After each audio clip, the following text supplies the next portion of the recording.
Jaksa Kwak Dosu dan Hari berhadapan langsung. Dosu memberitahu Hari bahwa ia senang tidak harus melalui perantara seperti Jaksa Jang untuk menemuinya. Saat itu, Jaksa Jang muncul dan meminta untuk mengobrol dengan Dosu secara pribadi. Ia meminta Hari untuk pergi. Tetapi Dosu bertanya kepada Jang mengapa Hari datang menemuinya. Jang memberitahu Dosu bahwa kali ini ia akan mendapatkan masalah karena Hari dan kejenakaannya.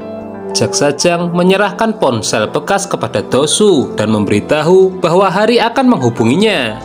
Dosu memberitahu Jang bahwa ia tidak ingin bekerja sama dengan penjahat seperti Hari. Jang lantas menjelaskan bahwa ada penjahat sungguhan di luar sana yang diungkap Hari. Beralih ke CEO Kim Yoon Ki yang meminta sekretarisnya untuk mengambil peran yang akan dilakukan Jinsu di klub malam. Namun sekretaris itu menolak. Ia tidak ingin mengotori tangannya dan itu membuat Kim marah. Sementara itu, Jae-yi menyamar sebagai pekerja magang pemula di KU Entertainment. Jae-yi menggunakan perangkat lunak yang dikirim oleh Byung-min untuk meretas sistem di KU Entertainment. Ia juga memasang mikrofon di seluruh kantor sehingga para pemain dapat mendengarkan percakapan Kim Yoon Ki. Di sana, Jae-yi bertemu dengan Hui Wung, seorang idola yang dikelola oleh KU Entertainment. Malam harinya, Jae-yi mengenang masa SMA saat ia diganggu oleh teman-teman sekelasnya. Ternyata Hui Wung merupakan teman sekelasnya yang telah membantu menyelamatkannya dari para pengganggu. Di sisi lain, Hari, Sumin, dan pemain lainnya mendiskusikan data yang telah mereka kumpulkan dengan bantuan Jae-yi. Mereka menyimpulkan bahwa CEO Kim Yoon Ki telah mendapatkan uang tunai dengan membagi saham agensi hiburan tersebut. Kepala Huang bertemu dengan teman lamanya, anggota majelis Jang, dan memintanya untuk membantu mengatur pertemuan dengan CEO Kim. Ia mengatur permainan golf dengan CEO tersebut, di mana mereka bertemu dengan Hari yang menyamar sebagai pengusaha yang bernama Eddie Jung. Anggota DPR Jang mengklaim bahwa Eddie adalah seorang pialang di pasar saham, tetapi menambahkan bahwa sebenarnya dia bekerja di bisnis narkoba. Hal ini tentu menarik perhatian CEO Kim karena dia sedang mencari seseorang untuk menjual narkobanya di klub malam. Keesokan harinya, CEO Kim meminta untuk bertemu Eddie dan mengusulkan ide untuk bekerja sama dalam usaha bisnis baru. CEO Kim mengisyaratkan bisnis narkoba, tetapi Eddie berpura-pura tidak tertarik. Dia menipu CEO Kim sampai-sampai dia memohon dan meminta Eddie untuk bekerja dengannya. Malam itu, Jae-yi mencari mikrofon yang dia taruh di kantor KU Entertainment, tetapi menemukan salah satunya hilang. Usut punya usut, sekretaris CEO Kim menemukan Jae-yi, tetapi tidak menyebutkan mikrofon. Ia justru menawarkan untuk mengantar Jae-yi pulang saat ia keluar. Selama perjalanan, sekretaris dan Jae-yi mengobrol tentang bagaimana CEO Kim memperlakukan artisnya seperti sampah dan bagaimana mengikat mereka ke perusahaan dengan kontrak perbudakan. Jae-yi akhirnya mengetahui bahwa CEO Kim telah menyimpan kontrak tersebut di brankas di kantornya. Jae-yi kembali ke Hotel Libra sambil memikirkan bagaimana Hui Wung juga terikat kontrak perbudakan yang sama. Dia bingung hingga akhirnya meminta bantuan Byung-min. Di sisi lain, Eddie memanggil CEO Kim ke kantornya untuk rapat. Di sana, CEO Kim melihat bisnis Eddie melalui narasi yang direncanakan oleh para pemain. CEO Kim terkejut mengetahui cara Eddie menjalankan bisnisnya dan akhirnya mempercayai pria itu tanpa berpikir panjang. Eddie mengatakan kepadanya bahwa dia akan meminta bayaran 70 juta won untuk mengedarkan narkoba. CEO Kim ragu-ragu tetapi setuju untuk bekerja sama dengan Eddie dan kesepakatan itu berhasil. Sementara itu, Byung-min masuk ke kantor KU Entertainment untuk membongkar brankas yang berisi kontrak perbudakan. Byung-min menggunakan bom untuk membobol brankas, tetapi bom tersebut menyebabkan seluruh gedung mengalami pemadaman listrik. Petugas keamanan menemukan Byung-min di kantor CEO Kim dan mencoba menangkapnya. Namun Jae-yi muncul tepat pada waktunya dan berpura-pura menyerangnya. Jae-yi mengusirnya keluar dari kantor dan masuk sendiri ke dalam. Di sana, Jae-yi bertemu Hui Wung yang mengenalinya sebagai Haeryong dari sekolah menengah atas dulu. Memori lama muncul jika sebenarnya Jae-yi mengidamkan pria tersebut. Malam itu, CEO Kim menelpon mitra bisnisnya, yaitu Tuan Song, dan memberitahu dia tentang pembelian yang akan dilakukannya. Sebelumnya, Jae-yi memberitahu Hui-wung tentang kontrak tersebut dan memintanya untuk membantu misi tersebut. Pada saat yang sama, Hari menelpon Do-su dan meminta untuk bertemu langsung. Di sana, Hari meminta Do-su untuk bekerja sama dengannya. Hari memberitahu bagaimana dia mengejar CEO Kim yang sedang mengedarkan narkoba. Dan yang terakhir, mereka pun mencapai kesepakatan. Keesokan harinya, Hari menyamar sebagai Eddie dan bersiap untuk bertemu CEO Kim. Do-su juga bersembunyi di tempat kejadian dengan bantuan polisi. CEO Kim muncul bersama sekelompok penjaga yang menyita ponsel Hari, Jin-woong, dan kepala polisi Hwang. CEO Kim membawa ketiganya ke lokasi berbeda untuk menyelesaikan transaksi seperti yang disarankan oleh Tuan Song. Diam-diam, kepala polisi Hwang berhasil memasang mikrofon di mobil agar Byung-min dan So-min dapat melacaknya. Pada saat yang sama, Do-su dan tim polisi serta Jae-yi di tempat berbeda berangkat untuk menyelamatkan Hari dan kawan-kawan.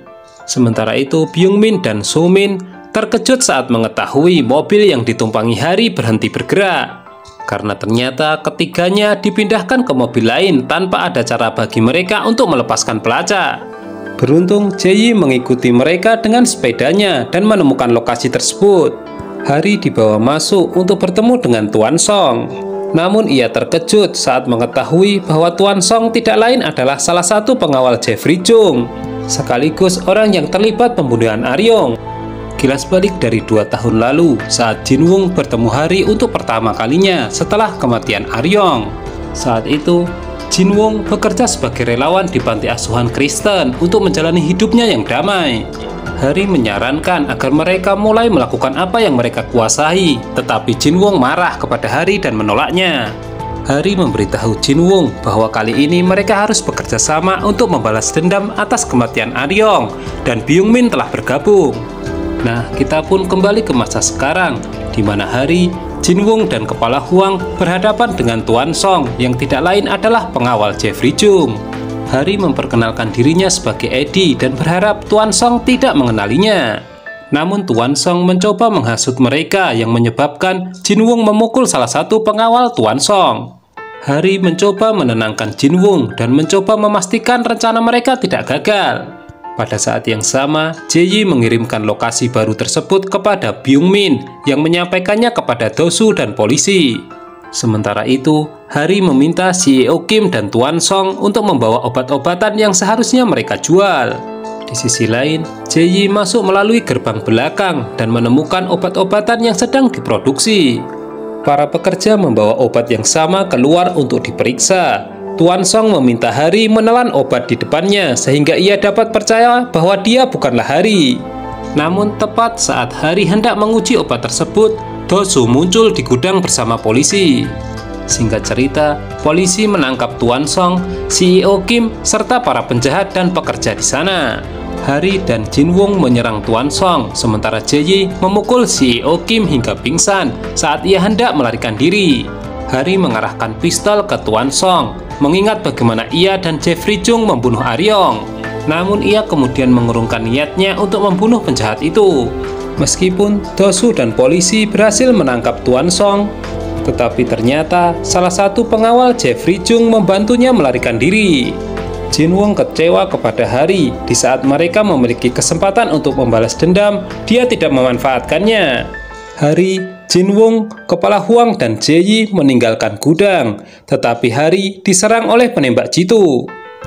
Jin-woong memperhatikan penembak itu dan perhatiannya teralih ketika ia berhasil melepaskan tembakan ke Hari. Pada saat yang sama, Do-su menginterogasi CEO Kim dan menceritakan kepadanya tentang konferensi pers di mana Hui-wung dan anggota N-Triband lainnya mengungkapkan kebenaran tentang pelecehan yang mereka alami di tangan CEO Kim. Do-su lantas memberitahu bahwa dengan citra publiknya yang ternoda, koneksinya tidak akan pernah membantunya membebaskan diri. Namun belakangan, Do-su mengetahui bahwa seseorang telah memasuki ruangan polisi untuk meracuni makanan CEO Kim. Hari pun terbangun di ranjang rumah sakitnya, dan Byung-min menangis karena tembakan itu. Tak lama berselang, Soo-min memasuki ruangan dan memberitahu Hari bahwa si Yeo Kim telah terbunuh. Dia juga mengungkap bahwa orang-orang yang membunuh Do-young dan si Yeo Kim serta wanita yang menembak Hari bekerja untuk organisasi yang sama. Soo-min mengantar Hari pulang dari rumah sakit dan membawanya ke tempat kecelakaan yang terkait dengan kasus mereka berikutnya. Kita kembali ke beberapa bulan yang lalu ketika seorang anak laki-laki bernama Lee Sang-wook terbunuh dalam kasus mengemudi dalam keadaan mabuk. Saat itu, Sang-wook yang sedang mengantar makanan untuk restoran orang tuanya bertemu dengan Min Won-jun, seorang bocah manja yang mengemudi dengan gegabah meskipun sedang mabuk berat.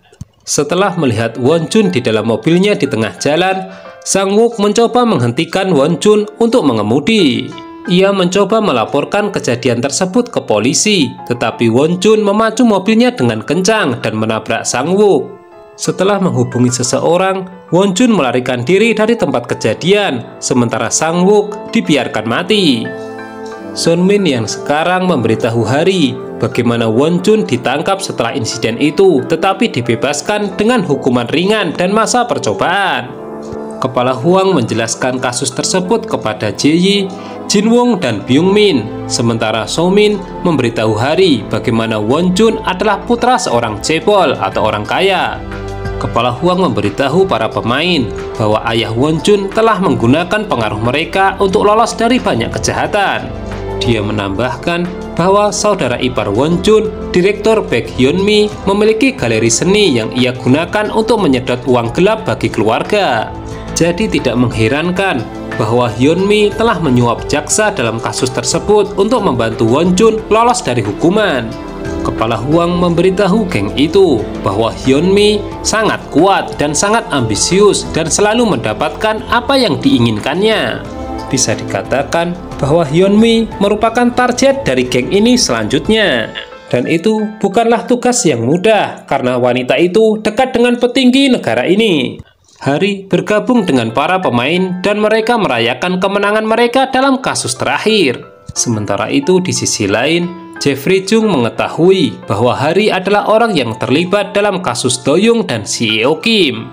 Namun malam itu, So-min mengajak Hari menemui ayahnya yang tidak lain adalah Presiden Korea Selatan, Choi Chang-ho, yang memintanya untuk bekerja sama atas dasar tujuan yang sama, menghancurkan kejahatan dengan kejahatan pula.